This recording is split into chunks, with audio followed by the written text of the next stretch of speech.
know you don't believe it, but this is actually a really good time for start making. Okay. Good afternoon. Could you please turn and introduce yourself to the jury and spell your last name for the court reporter? Good afternoon. My name is Sergeant Kyle Mitchell. Mitchell is Mitchell. Sergeant, before we get too far into your testimony, could you just tell the members of the jury what your relationship is to this case? Sure. I was one of the investigating officers on the scene of the crash that occurred on August 3rd, 2021. And with your help, I'd like to create a bit of a roadmap of your testimony today. So first, I want to start off by talking about your background, training, and experience. Then second, we'll talk about your investigation and how you became involved in this case. And then third and finally, talk about any opinions you may have come to. Sound good? Yes, ma'am. So first, where is it that you work? I work for the Bunker Hill Police Department. And how long have you worked there? It's a little over 4 years now. And what is your role at the Bunker Hill Police Department? I'm a sergeant. How does one become a sergeant? First and foremost, you obviously have to attend the police academy. And how long is that training? It was 16 weeks long. Did you take on any additional on-the-job training? I did, yeah. And can you tell us about that? So I learned from some more senior officers as I was starting out. I helped assist in about 16 accident investigations before taking on 11 of my own as the lead investigator. Beyond this on-the-job training, did you go on to take any additional courses? I did. I did a 7-day comprehensive course on accident reconstruction. I'd like to talk more about what you learned in that course, but first, can you just tell us what is accident reconstruction? Sure. So simply put, accident reconstruction is the process of investigating and analyzing accidents to really find out what caused it and why. So what types of methods do you use in order to perform accident reconstruction? We employ a lot of kind of complicated methods. It has a lot of mathematics and physics, but it's a lot of using special equipment to take measurements, that kind of thing. Now, do you have to look at the vehicles themselves? Sometimes we do, absolutely. And did you use those methods in this case? Yes, ma'am, we did. Well, now I want to shift to that second stop on our roadmap and talk about your investigation in this case. How did you first become involved? Well, I was at the police station when the call about the crash came in. My partner and I hopped in our squad car and we went to the scene. Now, can you just explain to us from a 30,000-foot view what the scene looked like when you arrived? Sure. When we arrived, there were boulders laying on the road. 4 vehicles pulled over amongst some other police cars that had already gotten there before us, and 4 ambulances. Did you have an opportunity to speak to witnesses at the scene? I did. I spoke with 10 of them, which included pretty much all the passengers of the vehicles. Did you know anyone involved in the collision prior to getting involved in your investigation? I did. One of the passengers was Teeter Landon, who is somebody that I kind of grew up in the same town with. And did your knowing Mr. Teeter Landon affect your investigation in any way? No, ma'am. So I'd like to now talk more about your investigation in this case. Did you prepare a diagram of the scene? I did. I prepared a diagram and put it in my report. And would it assist you in your testimony to be able to step down and explain that diagram to the members of the jury? Yes, it would. Your Honor, the witness has indicated it would assist her in her testimony to be able to step down. May she do so?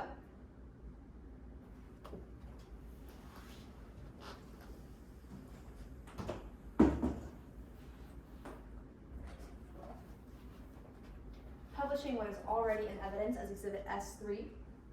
Sergeant, I'm handing you a marker here. Now, can you first just tell us what it is that we're looking at? Sure. So this is just a rough sketch of the scene. Depicted here, you can see the 2 lanes of the highway, a grassy median in the middle, grass on each outer end, as well as these paved shoulders of the road here. The little circles are the boulders that were on the road, and then there are each of the 4 vehicles involved in the crash depicted here. Now, could you just one by one explain to us these vehicles? So first, what is this Ford vehicle here? Sure. So this Ford up here I'm going to label as vehicle number 1.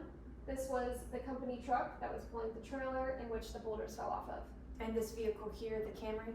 Yes. Camry number 2 was driven by Moira Rose. It was the vehicle that was following directly behind the Ford. And what about this vehicle here, the Dodge? The Dodge, I'm going to label number 3. That one was driving behind the Camry and also had some Paradise Valley crew members inside of it. And who was the driver of this vehicle number 3, the Dodge? This vehicle here was driven by Ryan Bowen. And finally, the vehicle here, number 4, what is this? Number 4 was a Cadillac Escalade driven by Lionel Perry. And that is the vehicle that ultimately crashed into the Dodge and Jimmy Hemstrom. Now, are there any important factors that are not depicted here that influence your opinion in this case? Sure. So there was actually one other vehicle that I wouldn't say was involved because they were actually able, to drive straight up through this center lane that had no boulders in it and continue on without, like I said, becoming involved. You can turn the way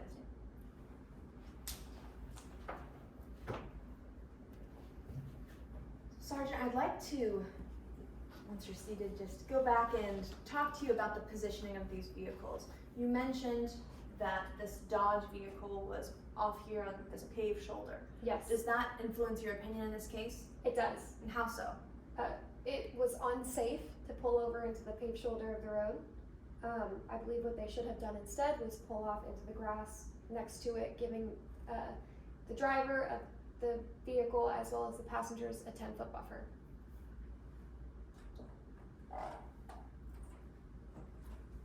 I'd like to shift gears now, Sergeant, and talk to you about your conversations with other witnesses at the scene. Okay. So, did you have an opportunity to speak to the driver of the fourth vehicle, Lionel Perry? Yes, ma'am. And what is it that Ms. Perry told you that was occurring as she was driving? So I learned that while Lionel Perry, she was, in my opinion, distracted. She took 2 phone calls on her drive. She listened to a podcast and she was smoking a cigarette, all while driving down this busy freeway. Now, you mentioned that she was distracted. Using the information that we know as far as the distance and the speed that she was traveling, are you able to determine how much time Ms. Perry would have had in order to avoid the collision? Yes, ma'am. Okay, I'd like you to walk me through that math, please. So, first, what is the starting point for this calculation? So to figure out the time that it would have taken her to get from what you couldn't see on the diagram was this rounded curve that was before the straightaway until she got to the boulders. Time is equal to distance over rate of speed. Time is equal to, say that again for me. Distance over Okay. rate of speed. Let's go ahead and leave that at.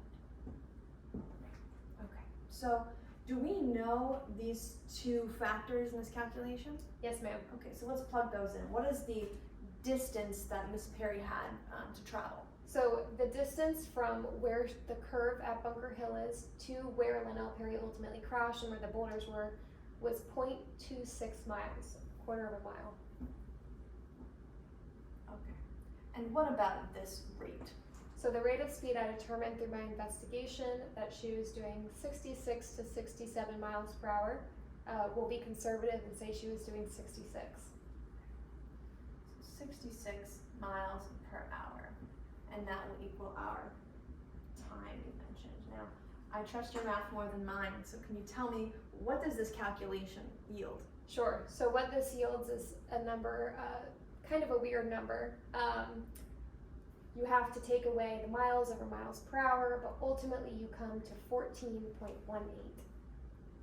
14.18, and what is that unit of measurement? So that would be seconds.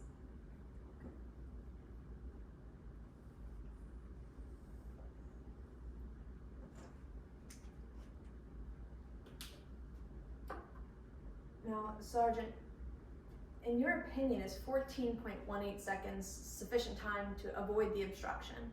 Absolutely. This number shows that Lionel Perry had 14.18 seconds to see those boulders and just continue in the middle lane like the other car did.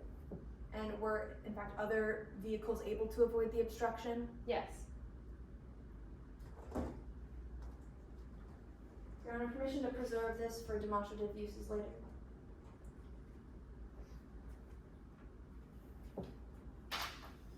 Sergeant, we've arrived in that final stop on our roadmap together, and I'd like to talk to you now about the opinions that you came to in this case. So first, can you tell us, what is your opinion as to the cause of this collision? So it's my opinion that Lionel Perry really was the ultimate cause, but not the only cause. I think Ryan Bowen and Jimmy Hunstrom also contributed by being on that paved shoulder of the road instead of being in the grass. Now you mentioned Miss Perry being the ultimate cause. Why is it that you believe Miss Perry was the ultimate cause? I believe Miss Perry was the ultimate cause because For starters, she was the car that actually hit Jimmy Hunstrom, causing his death. But she did so because she was distracted. She was on her phone, listening to a podcast, smoking a cigarette, and she had over 14 seconds to figure out how to not hit Jimmy Hunstrom. No further questions, Your Honor. We did it! Yeah! It wasn't our best take, but it's fine. It wasn't. It's fine. She wasn't going to